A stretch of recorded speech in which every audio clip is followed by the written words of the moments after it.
here with the wonderful Hugh from Refined Data. So, Hugh, would you mind giving us a quick introduction about yourself? I know Carl, your business partner, is potentially going to pop in and join us at some point, but just give us a quick introduction about who you guys are, who you serve, and a little bit about what you guys do for them.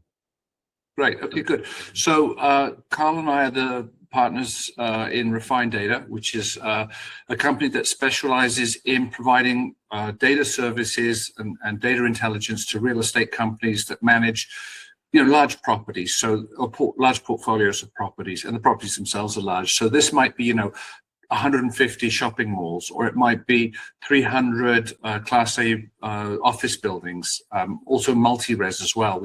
Our clients include the largest multi-res manager in Canada. And essentially what we're doing is giving them a window into what's happening across all of their sites. So that would be it in a nutshell. Awesome, good. And how long have you guys been going for? 17 years now. Awesome. And during that period of time, how did you guys grow the business? Yeah, that's a bit multifaceted. So originally this was even before Carl. There's 3 partners in the business. One of them essentially retired.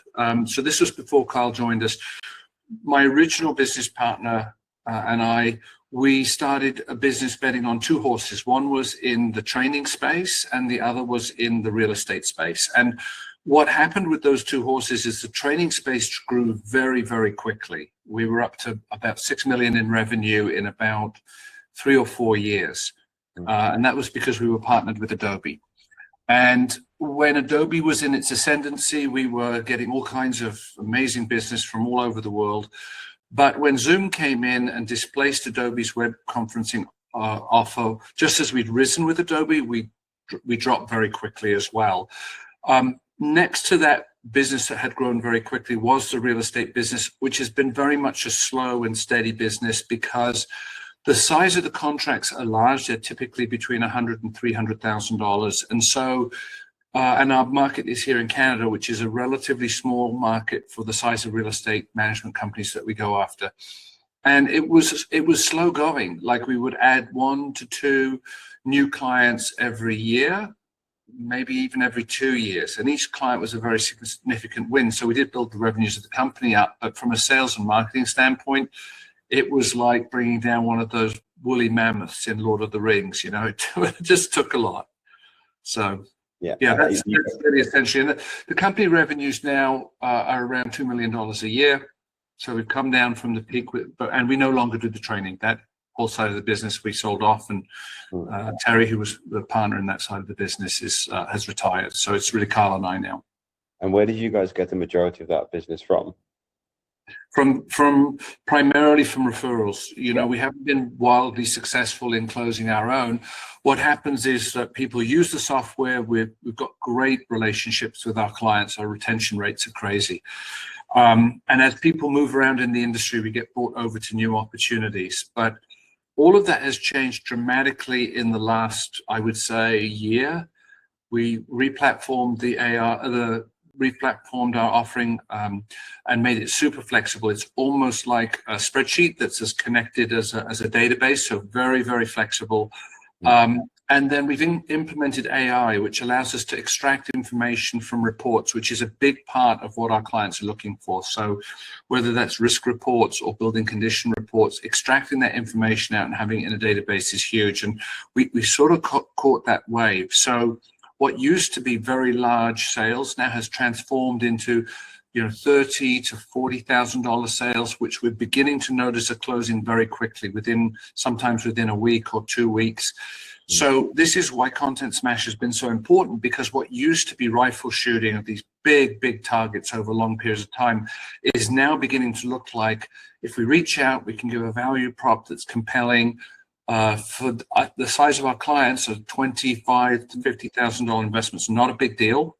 So we're just beginning the process now of proper marketing and bringing things up to speed, and that's kind of new for us, even though we're a very established business. You mentioned it a little bit of like you changed tact a little bit, your strategies changed of who you're going after. Was that the main thing that made you want to get involved in your marketing? I know the go-to-market strategy and positioning has been a very big thing for you guys. And what was the main thing for you? We were like, we need we need to do something about this? No, we've known that for a long time, but it's been a very, very constipated effort, if I'm frank with you. I would say we probably blew $600,000 in opening up an office in the US and hiring a US salesperson. But this was 3-4 years ago. We hadn't done the work to properly understand our product, our offering, the value proposition of the product, having a clear pitch, because we were, like all founders, we were so enchanted with our technology and so enchanted with what we thought the value proposition was, but it was very much from our view of the world and not at all from the client's view of the world. And I would say we started to get clear that that was the problem about a year ago. We'd engaged in other programs with other people that provide services that are not dissimilar. But those programs tended to be very formulaic, and they didn't get us into the heart of what we needed to discover about the product from the client's perspective, if that makes sense. Mm-hmm. So we're sitting there somewhat frustrated, knowing that what we're doing isn't working, but not seeing a clear way out. And that's when we first met with you guys. And I think you first contacted Carl, who look at that. That's unbelievable. It's almost magical. It's really like he's listening in. Yeah. Sorry.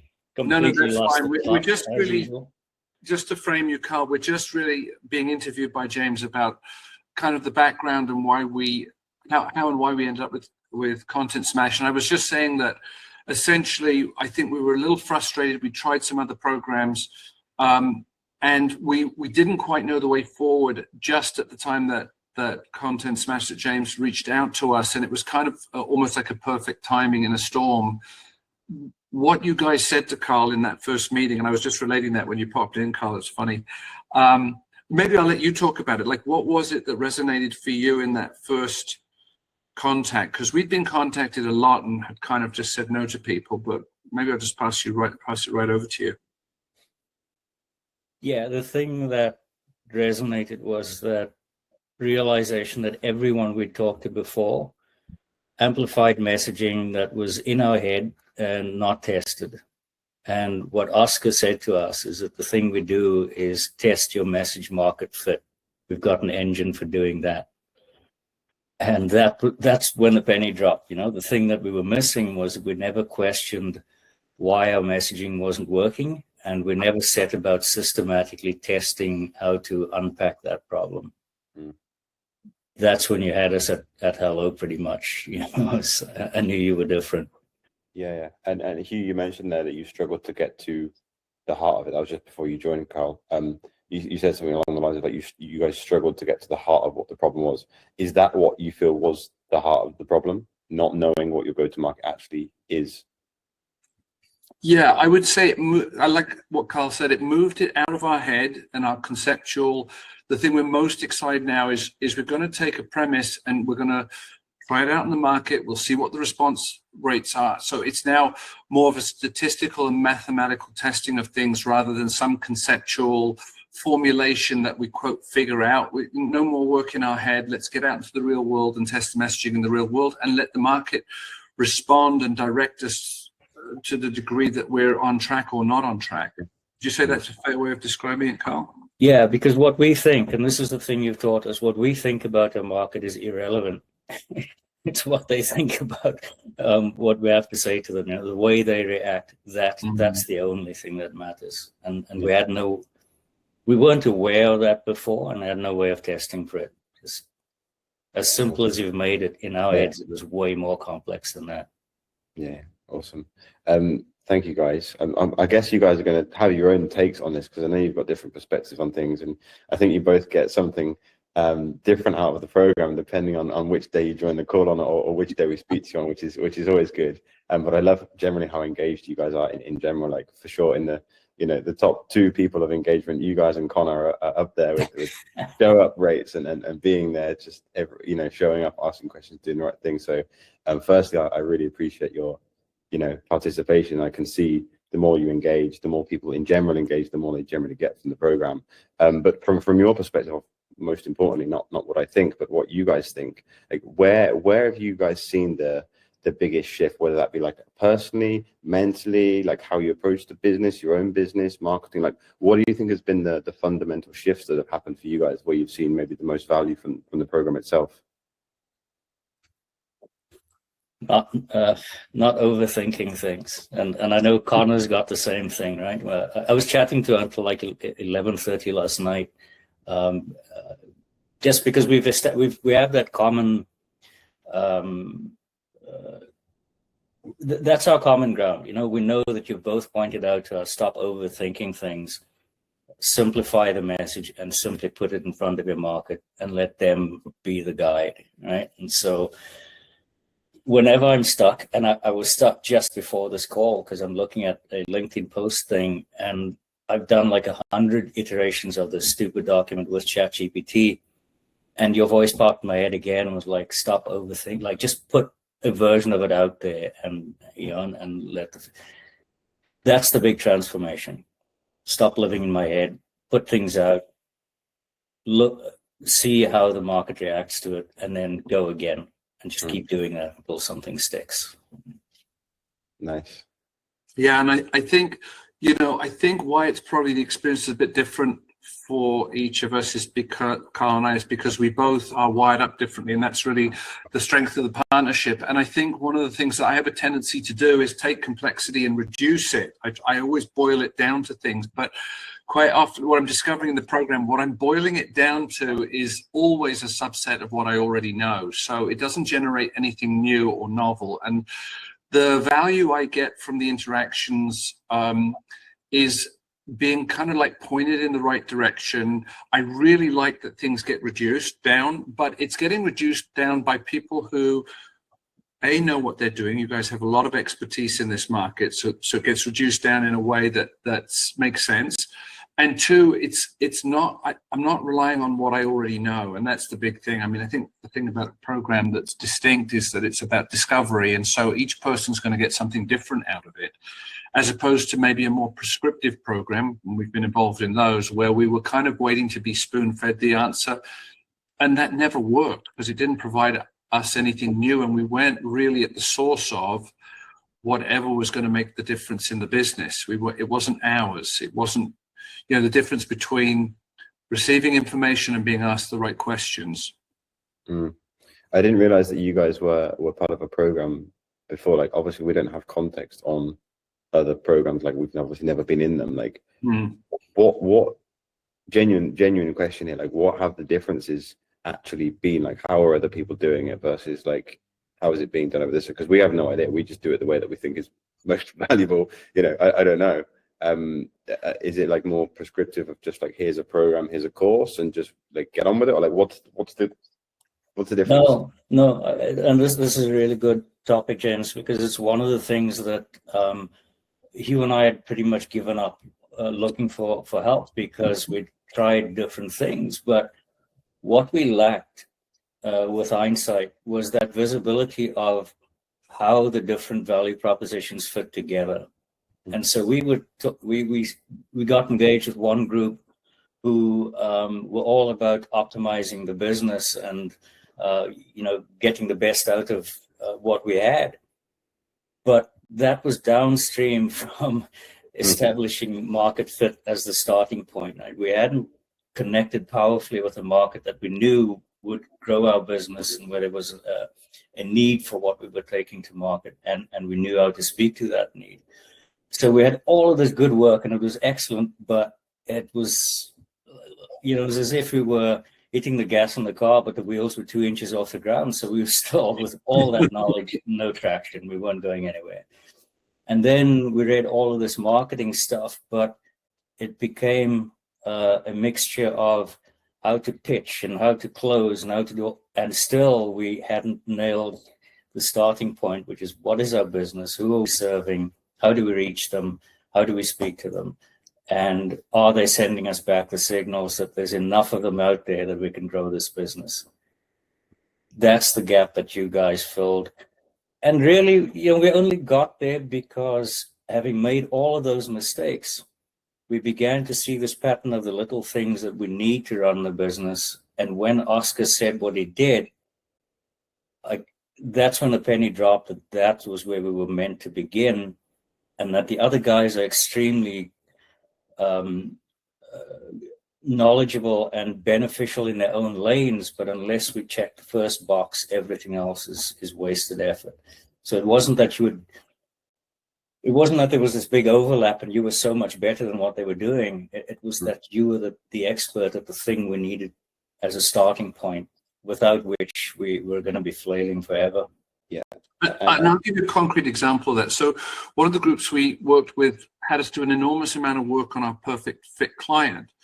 But the problem with where we landed on, and this is very much my doing, was where I landed with the perfect fit client was the client that I liked working with the most and that gave us the most positive reviews. So that became our perfect fit client. But if you can hear that, that's what we think, or what I thought was our perfect fit client. What we're doing with you is experimenting with the messaging to discover what the perfect fit is.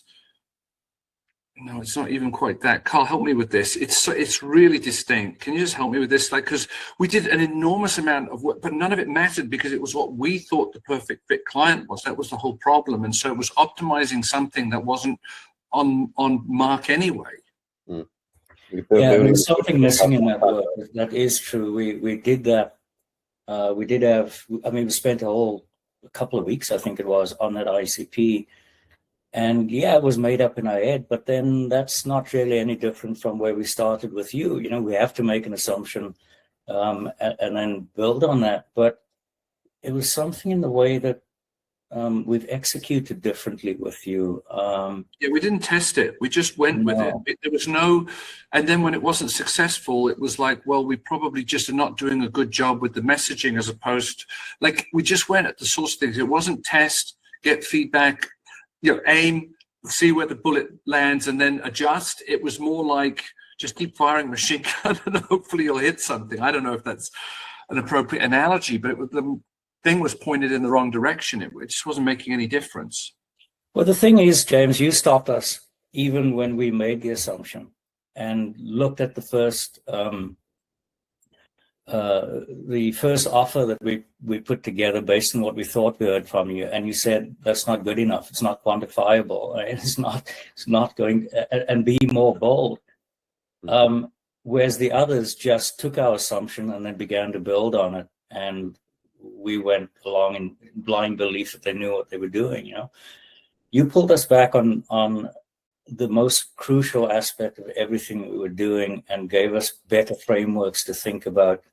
And it took a couple of weeks, if you remember, right? The first one, like, I went back and I knew I need to find that connection to what the important thing was about their business that explained why our offer was important. Because it wasn't just about time saving, there was something else, and I had no idea what it was. And it took 2 weeks to find that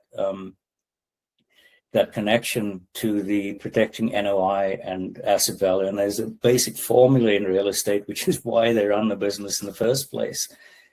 That was the thing that we hadn't had the discipline or the guidance from someone like you to step back and say, do not pass go until you know the answer to that question, and then test the heck out of that insight. Right? Nobody else did that for us.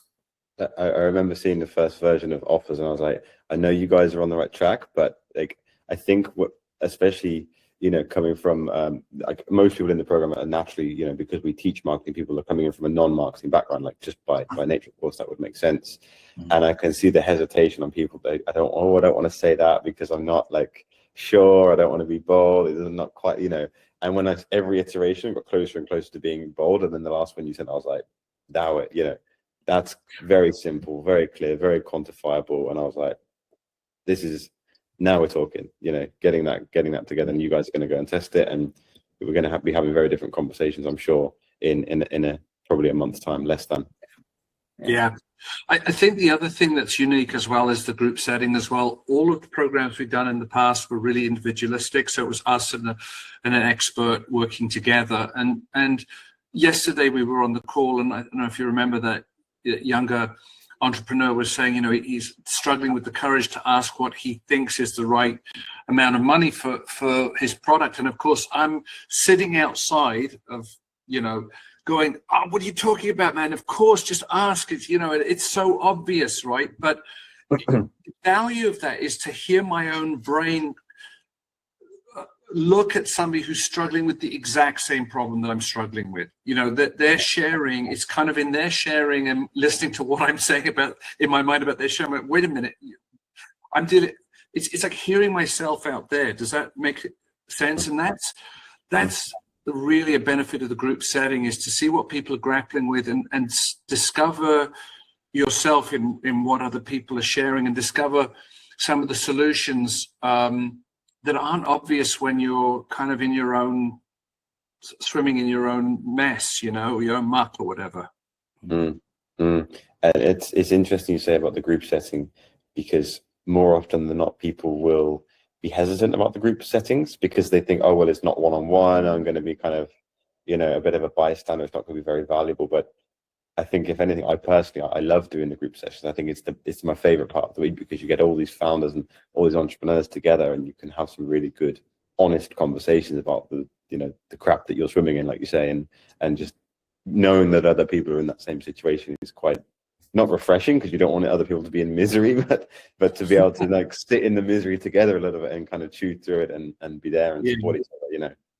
Well, and I think you guys create a very safe environment for sharing. So I think that people step forward and they're very honest. And, you know, the more authentic and honest people are in these kinds of settings, the more value they're able to generate. I mean, it's people, you're just left with people's generosity and willingness to kind of share what's at the very heart of what they're grappling with. And that's really, really valuable. Thank you guys for sharing. One last thing from me. I'm conscious of time over and over. No, we're fine. I've got till 12:15. I'm not cool. pressed. Cool. One last thing from me, because I know I've had people asking about the program who are not yet part of the program. From your guys' perspective, you were having a chat with anybody who's looking to figure out their go-to-market. They're not sure what to do in terms of next steps of getting lead generation or even putting their company out there for the first time. What would your kind of parting advice be to those kind of people now you're on the inside and can see the people that are still stuck on the outside having the problems that you had? You want to kick that one off, Hugh? Well delegated there, Carl. Very nice. There's some great advice. Like, it's this. If you don't want to do the program, don't do the program. If you want to do the program, just jump in and do the program. I mean, the only thing you get sitting on the fence is a sore ass. So just do the program. Like, it's really that simple. It's, you know, we've spent so much money on different programs. I mean, colossal amounts of money. And this program's unbelievably good value, you know, and you don't tie anybody in for an extended period of time. I mean, we had people who were looking for a 1-year commitment and, you know, no, it's like, just do it. Because if you're going to know in 3 months, and the expenditure is just, in the grand scheme of things, you know, not to be dismissive, because people are in various stages of their business, and the amount of the program can be anywhere for somebody from nothing to, you know, a considerable commitment. But just do it. And then, unless you don't want to do it, in which case don't do it, move on. But if you're thinking about do it, just jump in and do it. Simple as that. Yeah, I think that's where my head was going too, because the thing to tell them is simply look at your business and acknowledge where you're stuck. You know, is it working or not? And if it's not, put your assumptions aside, because we've got this simple program to step you through and to measure your progress. You know, beginning with the most important thing, which is, are you able to connect with your ICP and get results? You know, but put your assumptions aside, because the thing that you explained earlier that held us back most was our assumptions about what worked and what we were doing and what was important. We just doubled down on that so many times, and with you, we've said enough. You know, and when Jen says that's not powerful enough, like, believe it. You know, like, do the work and be uncomfortable as I am in those sessions and as I am when I'm working on these documents, but embrace that, because that's where the change is going to come, not doing more of what wasn't working before. And that's what our game was. We were getting a lot better at things that didn't work. That's very well said. Yeah, it's really about discovery. The whole program with you guys has been about discovery, both in terms, the other quick thing I'd say too that I really liked was you guys being explicit about, making 50 calls isn't going to tell you anything. Like, I thought that, again, what I assumed was the program wasn't working after previous programs we've been involved in weren't working after 50 calls, but that's not it. This is a game of way bigger numbers. It's going to be difficult. You're going to come thinking you already know things, and you guys addressed all of that stuff right away, and were very straight about what it's going to take to be successful, and that was really refreshing. Because then as things come up, nothing's unexpected. It's all part of what we're engaged in to grow the business, and I really like that. Really, like, very straight, very direct, very. And then the final thing about just have normal conversations with prospects. These highfalutin, newfangled approaches. Just none of it works, because you lose your humanity in all of that. And at the end of the day, business is very much about relationships. So I really like that too. Just keeping it simple. I've got to share this with you because you dropped off the call yesterday before I did this, but I was listening to the whole session yesterday, and I was thinking, and I said, James, I was watching Hugh because I knew who he was going to ask the question about, this one client, EDB. I knew it was coming, and he didn't disappoint. But when you left, Hugh, the thing that had been troubling me was that one of the areas of discomfort is that when we connect with someone and they go quiet, we're always so hesitant to find somebody else and talk to them, like talk to their boss or talk to one of their reports. And I asked the question, and as I was asking the question, I realized how utterly ridiculous I was, or we've been, in even thinking that way, Yeah. But the magic was, again, James, to the importance of those community sessions, the magic was in actually saying it and hearing yourself. Because you don't do that in your head, you just reinforce the belief and you move on. But even in saying it, I just, before Rachel responded, I already knew what an utter idiot I was, and it was a lot simpler. So huge learning, but it's always it leaves your lips and you go, yeah, what have I done? Very much so. Yeah, what have I done? And you get the answer back that you knew, and that's yeah. Good. Amazing, guys. Thank you so much. We've got nothing else to add. If you do, please feel free. I feel more than contribute to the conversation. So thank you so much for your first of all, taking the time out of your busy schedules to have a quick chat with me and share your feedback and thoughts on the program. I really appreciate that. Thank you, guys.